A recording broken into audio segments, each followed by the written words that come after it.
因为我们在奶头山村经营这8年里呢，我们一直都在发展冰雪旅游。那现在看的形势是一年比一年的好。我们整个奶头山村接待的90%都是南方的游客，而今年呢，我们又新增加了像新加坡呀、马来西亚呀，包括泰国呀、印度尼西亚等很多国外的游客，明显的能感受到，真的把冷资源持续的推动成了热产业。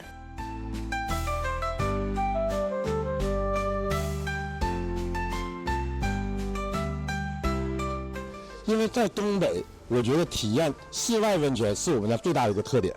因为这样能体验出冰河两重天的感觉，这样体现出东北的一个真正的一个沐浴文化，也是东北的一个温泉文化。这个是我第一次在室外泡温泉。就是一个2极，一边是身体上特别的温暖，然后这室外，然后又特别的凉。就我们从那门进来的时候，做足了那个心理准备，然后冲进来，然后就感觉还行，还行，下池子就很温暖。